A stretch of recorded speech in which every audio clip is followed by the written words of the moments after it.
Welcome to the Newest Americans monthly series, Stories from the Global City. This series is brought to you in partnership with NJPAC, the Newark Museum of Art, the Newark Public Library, and Newark Symphony Hall. Each month, we sit down with artists, community members, activists to watch culture-shifting videos about the people, experiences, and diversity within the city of Newark. This month, we're taking a look at Hijabi World and talk with Hamna Salim, an outreach coordinator for ICNA Relief, a national nonprofit organization that provides social services to underserved communities in the U.S. Hamna manages the office and teams in Richmond, Virginia. Dina Syed Ahmed, a producer at CBS News. Prior to CBS, Dina worked at Al Jazeera English, covering national security and international affairs. And last, but certainly not least, Asma Azraf is a student at Rutgers University, Newark, studying political science, peace, and conflict studies. I think we should get into watching this, beautiful piece that you guys produced. I don't want to give too much away, so I just kind of want to throw into it and share. There was a video that went viral all over social media where women wore hijab for a day, and suddenly their experiences overshadowed ours, and people are always saying Muslim women are not speaking up or they're oppressed. Well, it's because we never have a platform to speak, and whenever we do speak, we gotta start over?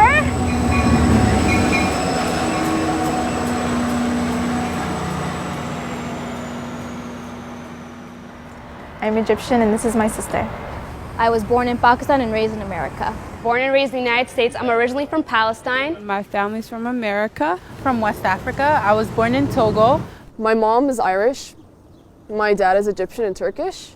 I was born in Indonesia, raised in Indonesia. I originally started wearing the hijab when I was in 9th grade. I started wearing hijab when I was in the 8th grade. When I first started wearing it, I was wearing it mainly because my friends were wearing it. My mom did it, my sister did it, but I also felt a spiritual high and I felt like it was my time. And no, I'm not deprived or oppressed. No one forces me to wear hijab. I'm telling you, this was my decision. My dad didn't force me. My parents did not force me. Once I started learning about the feminist movement during my junior year in high school, that's when I actually started wearing hijab, with my heart. It's become a part of my skin. It's become a part of who I am, and without it, I'm not me. Being Muslim and being black and being a woman, it is a lot. It's a lot of minorities put into one, and it is a lot to hold on my shoulders, because some days I wake up feeling so much stress, and sometimes you itch in your own skin. There's nothing that really limits me just because I wear hijab. A lot of runners tend to be naked while they're running. Not naked, like sports bras, short shorts. And I remember my coach was like, "You still want to wear your shorts over that?" And I was like, "Yeah, I would like to still cover my butt, I'm not going to change my personal comfort and my religious rules for a sport." It's forced me to develop my character. It's forced me to develop my personality, to really understand and know myself better. The most ridiculous thing I've been asked is like, "Oh, what's the color of your hair?" And I usually respond normally. I tell them the color of my hair. Or like, "Do you shower with that on?" And I'm like, "Yeah, totally. I shower with this on." Somebody will come up to me like, "Wait, do you speak English?" And I'm like, "Yeah, I speak English." "Does your dad know what your hair looks like?" "Yes, my dad knows what my hair looks like." Or like, "What about when you get married? Can your husband see your hair?" "Yes, my husband can see my hair. I'm not married." Oh, another one. "Do you ever get hot?" "Yes, guys, I do get hot. Like, it is hot out. I'm human. My face is melting currently. It's okay."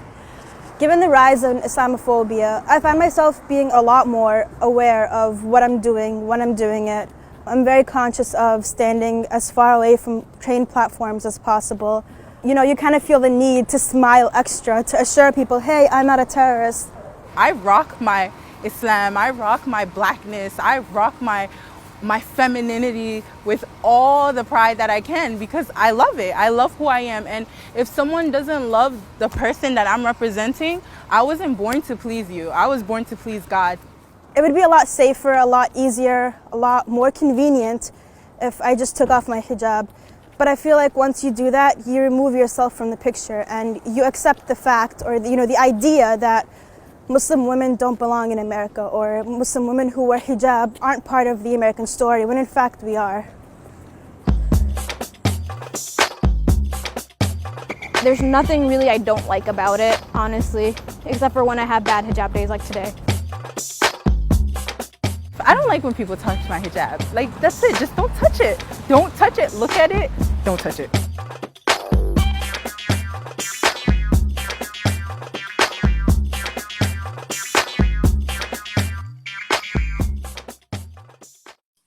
Oh yeah. Oh God, I feel a sense of cringe looking at 19-year-old Hamna. No. It's been that long. Oh wow. Aside from cringe, what are some of the things you feel now watching your much younger selves and, you know, being a little bit older and having a little bit more life experience? How does it feel seeing that after all these years? Obviously, I wish I articulated things better back then.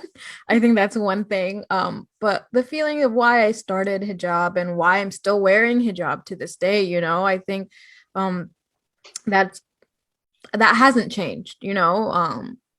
And I know, like, there is my infamous line that where I say I'm not married, because people always just assume that, oh, you Muslim women who wear hijab get married off young. But, you know, I got married at the age of 24. I've been married for 2 years now. And so, you know, like, for me, it's just like, I've honestly had conversations with my husband. It's like, if I ever were to take the hijab off, what would you do? He's like, at the end of the day, it's your choice, you know, and if you ever feel like the need, you don't feel comfortable in it, or you're not doing it for the right reasons, you know, which for my reason is my relationship with God, right? I do it to have a stronger relationship with God, and other women do it for other reasons as well. He wholeheartedly supports me. So I think my reasons have always remained the same for why I do it. It's not for anybody else, but for me and my relationship with God. That's beautiful. Yeah, I think actually, because I had mentioned that part of the reason why I had started wearing hijab was because I was learning about the feminist movement, and like this became like my feminist symbol. And like to a degree, that still stands true. But I think as I got older, I kind of started moving towards wearing it with a more spiritual purpose, to please God, and to, you know, it's part of my worship to God. Sometimes it feels hard, sometimes it's heavy. Sometimes I want to look nice. I want to, you know, like get my hair out, you know, wear that skirt, do this, do that. But at the end of the day, it's kind of like, you know, just grounding myself. Like as Muslims, we believe that like your purpose in this life is to worship God, and the worship of God comes in like many different forms, you know, helping somebody, smiling at somebody, going to work is like a form of worship. So that kind of became the intention as I got older, and I kind of started understanding Islam in a more spiritual aspect, as opposed to just like these are the rules, these are the things, and whatever else. And I think also the feminist movement, like, you know, there's different ways to interpret the feminist movement, and you can be a feminist in your own ways. You can be a feminist as a hijabi, not as a hijabi, as somebody who believes in this, somebody who, you know, there's a lot of different like pathways to the same goal. So I think that's what kind of changed as I got to 7 years on. Oh God, 7 years. Yeah, bro. And Asma, what is the significance for, you know, hijab for you? So first I want to make sure I like let Hamna and Dina know, like, it was so refreshing to see this video. I was like, yes, you know, like finally Muslim women, like, you know, taking like their narrative and, you know, explaining what hijab means to them. Something that I personally love about the hijab is, you know, that it focuses on the heart, and, you know, making sure that you don't have ill feeling towards anybody. That includes jealousy or hatred or arrogance. You know, it's not just a piece of cloth, it's like a lifestyle, you know. It's Islam's all about love and, you know, being considerate. And, you know, there's a saying that of the Prophet, you know, like one who has like even an atom's weight of arrogance in his or heart doesn't have faith. So Islam emphasizes the importance of protecting your heart, and, you know, protecting it from ill feelings, because it affects your spirituality. And, you know, it's also like a constant reminder for me to, you know, ensure that it's my duty to treat everybody with respect, and, you know, making sure I protect my morals of being humble and being respectful, and, you know, having empathy. You know, Islam is such a beautiful religion, and, you know, and the hijab is so important to Muslims. And it's completely like, when you look at the media and how Hollywood portrays Muslims and the hijab, it's so awful, and it's so sad, because, you know, hijab is something so beautiful, and, you know, it's about time that Muslim women are asked what it means to us, instead of having, you know, people talk for us. the things you talked about are so much more important to the world we live in today, but why are we not having those conversations? Do you guys feel, in your opinion? Anti-Muslim sentiment is there for a reason, right? It's like a very politicized, it's a machine, it's $1 billion industry. It's used to justify wars on terror. It's used to justify incarceration rates of Muslims. It's used to justify all these policies that we see that negatively affect Muslims and that are very, very profitable in America at the very least. The Iraq War was massively profitable for America. The Iraq War and the invasion of Afghanistan were both based on premises that Muslim women are oppressed and they need our saving, and Muslim men are like these demons.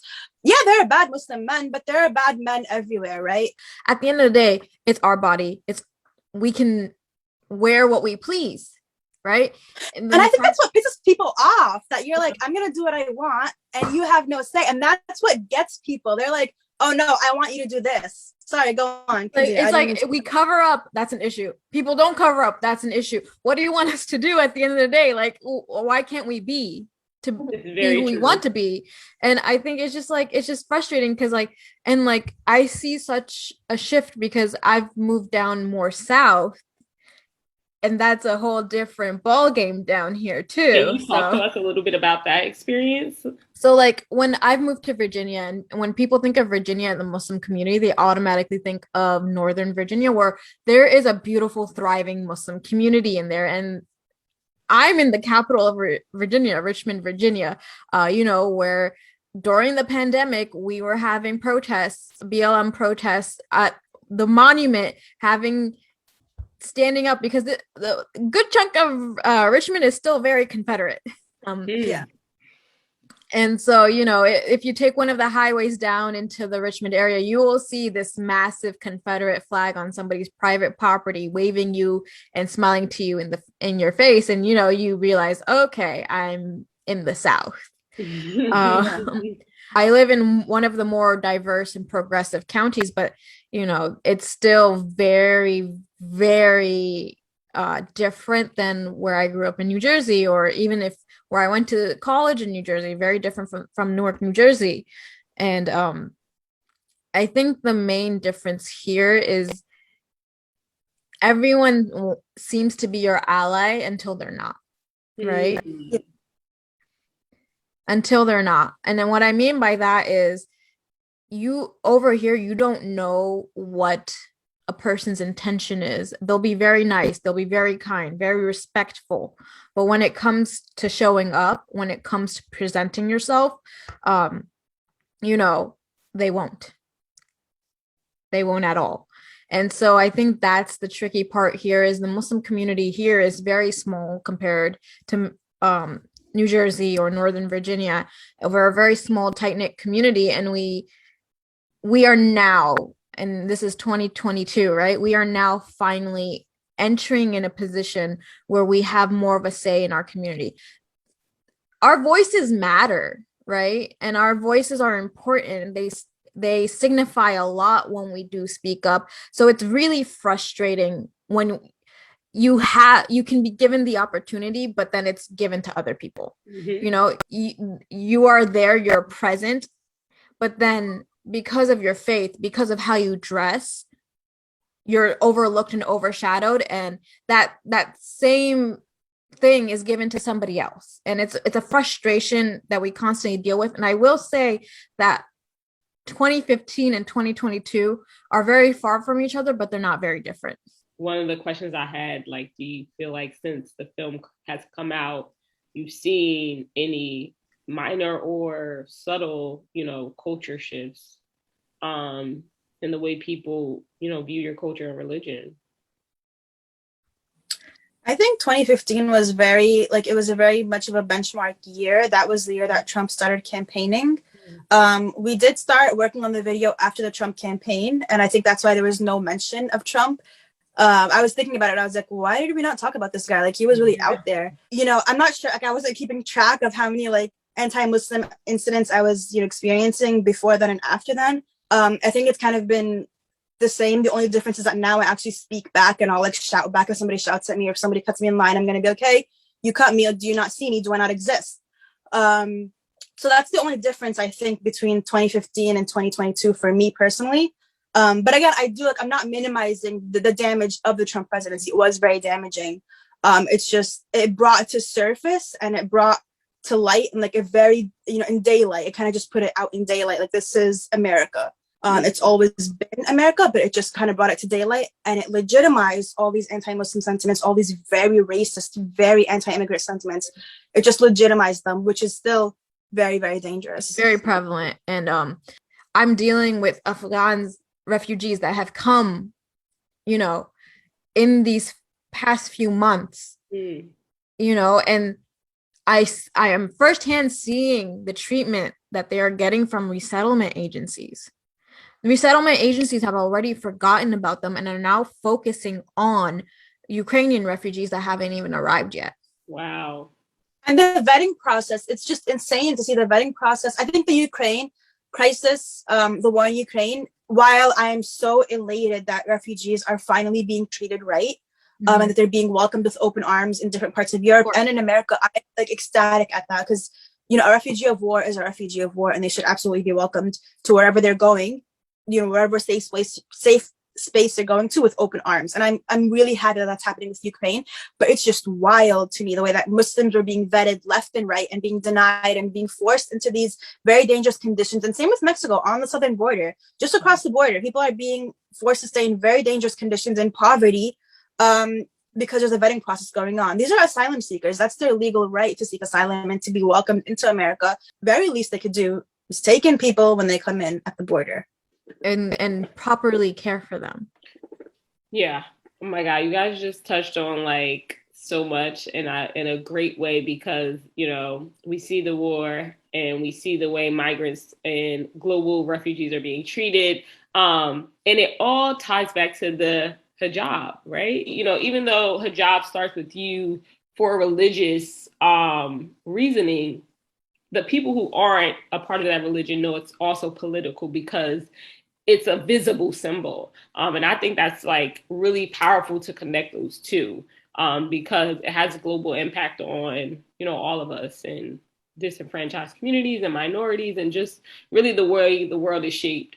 So I just have one final question to that point. How do you remain resilient in being, a visible Muslim woman in America? And all of you, please answer. So I'll start, and I'll say that we're post 9/11, children who grew up in America, and Islamophobia is on its rise, and we all have our experiences, with people who made Islamophobic remarks. So we're discriminated against in many ways. So the way I do it is that I know there's always going to be somebody out there, who's not going to like the way, not going to understand what hijab means, or, they're going to maybe not even like me because I wear the hijab. I leave my house every single day wearing my hijab proud. I commute to school every single day using the path, and I'm proud of being Muslim. This is a way for me to tell everybody, like, regardless of what your opinions are about me are, and I'm going to leave every single day wearing my hijab and being proud in it. And, sometimes that could put our lives at risk, and that's not going to stop me. This is a way, like, being resilient and being, nothing's going to stop us. We will always be Muslim, and that this is what, in a way that, that shows that, like, we're proud of our religion, and we're, this is our choice. And it's, yeah. I think for me, I'm just selfish. I don't care what other people want to say or think about what I look like. I like, mind your own business. Let me do me. I'm doing me happily, and obviously, like, I turn to God and I pray as well. That also keeps me going. But other than that, I'm like, okay, you want to look at me funny? Go ahead, take a picture. It'll last longer. Mm-hmm.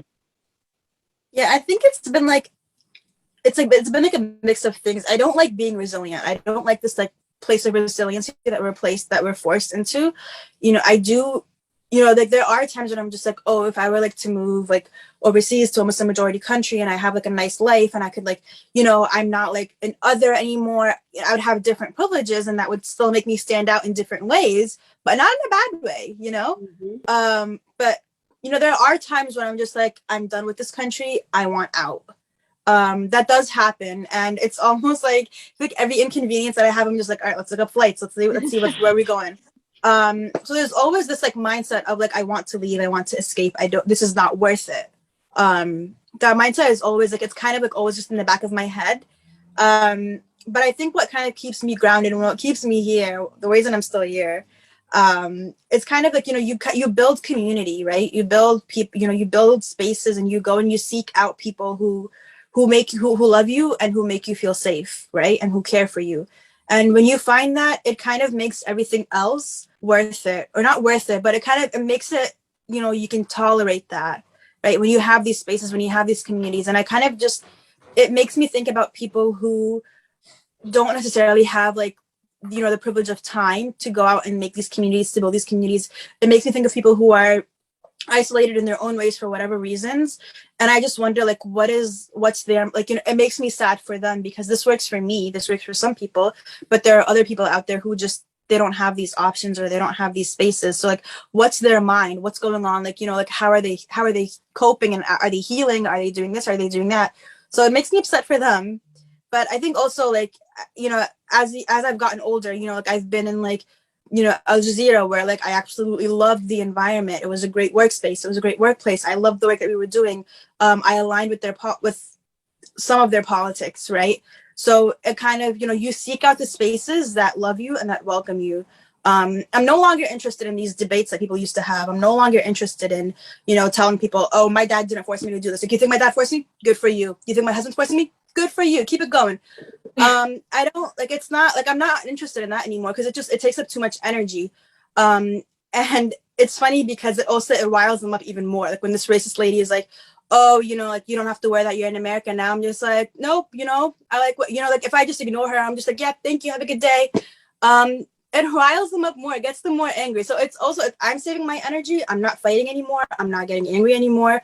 I'm not engaging in this conversation, because it's also some people, they know what hijab is, they know what's going on. They're Christian, so they have some similarities with Islam, right? They have a lot of overlap, or they're Jewish, so there's a lot of overlap, and they know what's going on, but they want to be rude about it. They want to be racist and Islamophobic and anti-Muslim. Good for you. Go ahead. I'm just gonna live my life. You live yours. You want to talk, you want to shout, go ahead. I'm going to keep walking. I'm not dealing with this anymore. I think that comes with our age too. As we grow older. Yeah, I think definitely if I talk to somebody who's still 18, 19, as I'm approaching my late 20s. I wonder about Asma. I feel like Asma, you might be very combative right now. Yeah, I'm ready to fight you. You want to talk about hijab? Yeah, I feel that energy from her, and I'm just that was me in college. That was me in college, and I was out here, and this kid would yell me down in class, and I'm just sitting here, and I'm defending this and defending that, and correcting this assumption and that assumption. It's bro, you have Google. You can Google it. I don't have to sit here and educate you. It's everything is accessible now. But now if somebody yells me down, I am either I don't know, maybe I'll call the cops, depending on who you are. Maybe I'll do that. Or I'm just going to keep walking. I'm not dealing with this behavior anymore. Save your energy, entertain genuine conversation, and let it go. That's the way. Well, on that note, I want to thank you guys again. I mean, this was really, really brilliant. And just definitely narrative shifting the conversations that need to be had around hijab. So thank you on behalf of Newest Americans and all our cultural partners, NJPAC, the Newark Museum of Art, the Newark Public Library, and Newark Symphony Hall. Thank you and have a good night.